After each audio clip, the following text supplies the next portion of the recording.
Hello, everyone. Welcome to week two. I hope everybody's had a good start to their semester so far.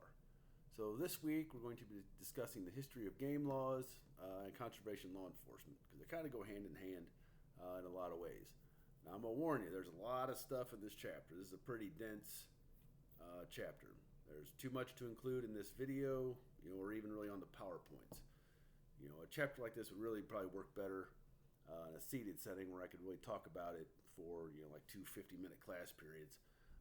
But anyway, that's not where we are. So let's go ahead and get started. So conservation law enforcement has a really long history. Obviously it's probably not in the form that we're really familiar with in modern times.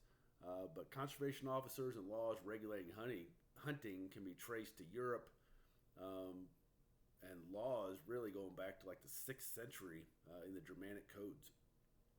Early laws were not really to protect wildlife, but to protect crops. And these laws were very punitive, including being buried alive under a pile of rocks. In 1066, William the Conqueror took over England, assumed control of all the Saxon king hunting grounds, and punishments for poaching at this time included mutilation and being put to death.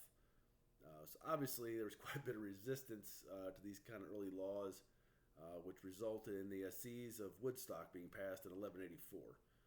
And this removed mutilation as a punishment. Then in 1225, the Forest Charter of 1225 was enacted. It removed death and mutilation as punishments, then enacted fines and imprisonment, rather, for poaching.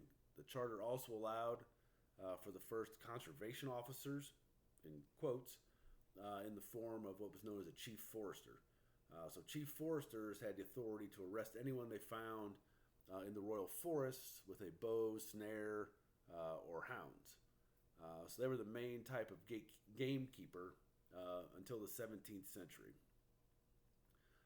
Beginning of the 17th century, royal gamekeepers became more prevalent rather than royal foresters, due to a reduction in the amount of land that was considered to be royal forest. So these gamekeepers were kind of the next version of conservation officers in England. They differed from royal foresters in that they were not restricted to only the royal forest lands. Previously the royal foresters couldn't go anywhere but on the royal forest lands. But still at this time, there's still a lot of resistance to laws and who can hunt, and how hunting is regulated. Then the Game Act of 1671 was passed. And this was one of the most important early pieces of legislation in England because it changed the basic requirements of property ownership for who is allowed to participate in hunting. So now, when they changed the property requirements, it now allowed several thousand gentlemen to hunt. When before it was strictly just nobility and royalty that could hunt. And by about this time, 1671, the colonies in America are becoming pretty well established. So we're going to jump now to America. But their roots in England and Europe certainly influenced their worldview as well as their attitudes related to hunting. So in early America, natural resources were very, very abundant. And colonists were very reluctant to restrict their ability to hunt or possess muskets or any of those things that they had experienced in England, because they experienced that repression and oppression in England, and were really reluctant to enact any of those restrictions on themselves. But it's also important to remember that they had to hunt to survive, back in those times. And wildlife and natural resources products were very, very important to the early settlers. Wildlife provided food. It also provided income in the form of furs and those sorts of things to the early settlers. However, this economic exploitation of wildlife, such as the fur trade, was really detrimental to wildlife populations. In addition, forests were cleared for houses, settlements, forts, furnitures, but also they used wood or sent wood back to England for shipbuilding. So clearing out these forests, clearing out these woodlands, really had a negative impact on wildlife populations. They also cleared woodlands to provide protection from predators such as wolves and bears, but also protection from native peoples. So that's really a condensed, short kind of version of what was happening in the colonies at the time. But everyone hears about the fur trade, and they hear about the market hunting and those kind of things, and the devastating impact they had on wildlife populations. But you need to think about the habitat destruction that also occurred at that time. All right, so one of the earliest examples of a law related to wildlife in the colonies or in America were wolf bounties, and those were enacted by the one of the earliest ones was enacted by the Massachusetts Bay Colony in 1630, and then eventually all the colonies ended up following suit. Um, so some of the earliest laws related to wildlife and hunting were not actually for the protection of species, but were actually bounties that people were paid for killing wolves. Um, so many species, you know, were detrimentally affected by the early settlers. Um, but the decline in white-tailed deer, which is one of the most important ones for them, really kind of sounded the alarm for the early colonial legislators, that things were, maybe bad things were kind of happening, and we need to maybe start thinking about, what we're doing here. So the town of Portsmouth, Rhode Island, enacted one of the earliest laws that was for animal protection when it made it illegal to harvest a deer between May and November. And then once that happened, other colonies started following suit. In 1739, Massachusetts required every town to have what they called deer reeves, which would enforce the closed season laws. So that's kind of one of the earliest examples of a conservation officer in Missouri, or not Missouri, in America. But these early laws and enforcement officers, they're pretty much ineffective at stopping the decline of the species. But it really did kind of set the foundation for future conservation efforts. All right, so also during this time, market hunters were prevalent in America. Now, market hunters were professional hunters who would harvest large amounts of game and then sell it. They were necessary because of the amount of meat that was needed. Farming livestock and that sort of thing was really not on any kind of scale like it is now, where they could supply the cities with meat. So market hunters provided a lot of that meat to the cities. And then as technology advanced, things like musket technology made them much more efficient, and then the railroad really made them much more effective and efficient. Because now they could ship their game to the cities much more easily than having to harvest it nearby and take it there. Also in the early-ish 1800s, a new type of hunter started to emerge, and that was a recreational hunter.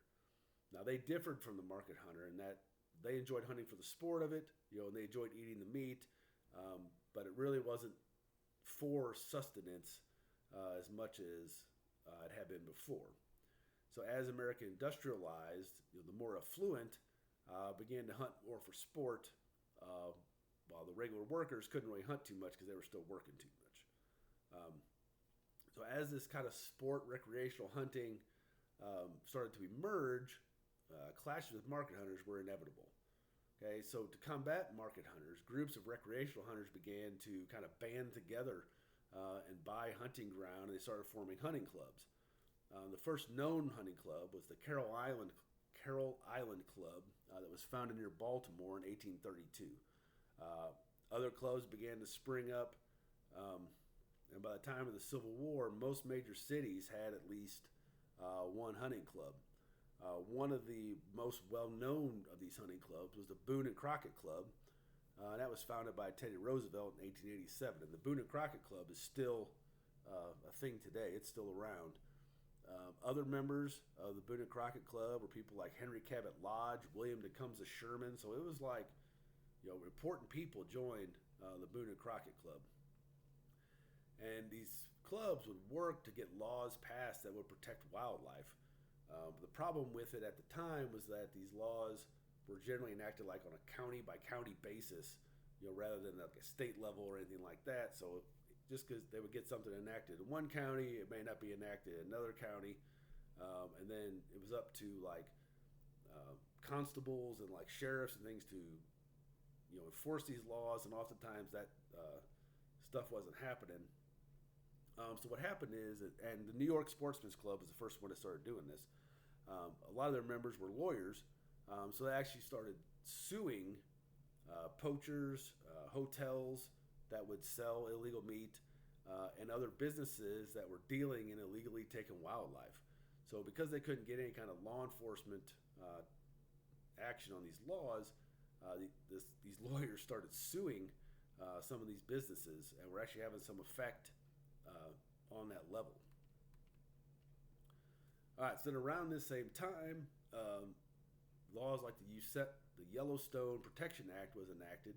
That was 1872, and that created Yellowstone National Park. Okay, so that was the first national park.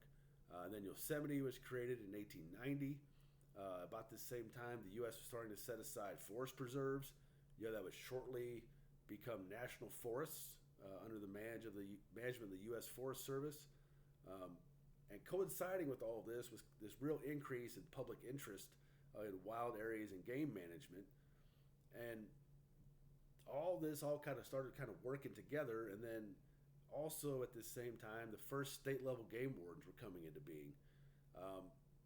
There's some debate about who was first, but Maine, Michigan, Minnesota, Wisconsin, they were all among the first to have state level game wardens.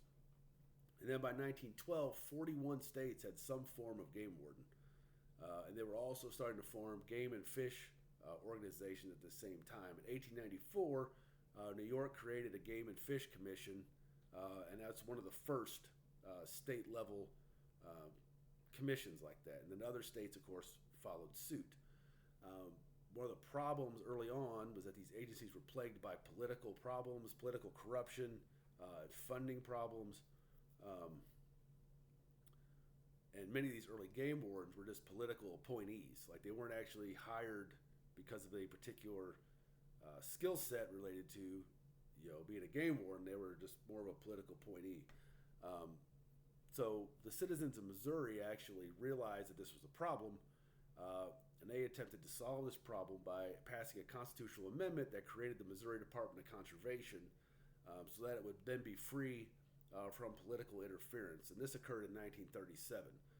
Prior to this, Missouri's game wardens were political appointees, and most, let's be honest, really had no business being game wardens. They were used to threaten political opponents. They were used for all kinds of reasons.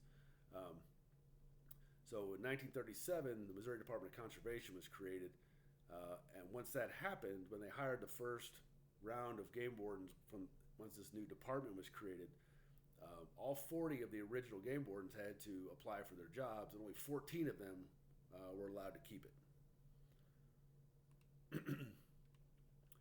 All right, so in the book, there's a whole discussion about various federal statutes that were enacted, at this time. And in the interest of, time for this video, I'm going to skip discussion of that. Please read it, though, and kind of know how things kind of went about in order and time. But as far as the actual, we're going to really get into these statutes in a later chapter 5, I believe it is. For now, just know how the laws progressed and generally what those laws do. All right, so in addition to being political appointees, many of the early game wardens were also rough and tough characters. Some were former poachers because people believed, well, if you're going to catch a poacher, you need to have somebody that knows what they're doing, right? So who's better at that than hiring a former poacher? This was actually something that was very commonly thought about in policing about the same time. It was described as how much of the dragon do you need in the Dragon Slayer, right? So that was kind of the thinking with some of these early game wardens. But nobody really knew who should be doing these jobs, or what kind of requirements do you need to be able to do those jobs. But over time, the who and the what became much more clear. So as agencies kind of evolved and decided what they needed, they began to kind of put some pre-service requirements on to decide who was minimally eligible to be a game warden.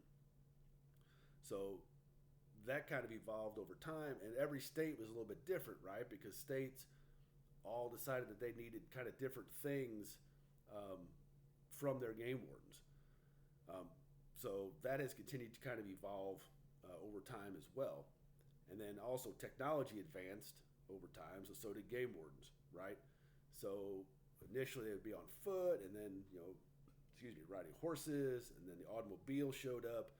Like so, all those things over time really changed kind of how what they could do, because that would expand their role, right? If all of a sudden you have this vehicle that you can get around in, like that's going to expand your role. It's going to allow you to do more things. So technology allowed them to increase the ability to do various tasks. So they started out kind of these tough enforcers of fish and game laws. Once they got past this whole political, like we're going to use you to, go against our political opponents. And over time, and through even now, they become to take more of this more general law enforcement role within society. Now, it's not to say they're not focused on fish and game enforcement, because that's still their main goal, regardless of what state they're in. But they also have various duties now, in addition to just regular enforcement. All right, so I'm going to stop here. Please be sure to review the sections of the chapter that refer to the various federal agencies. Please do read the whole chapters. There's lots of stuff in there. Be sure to complete your assignments, and I'll see you next week.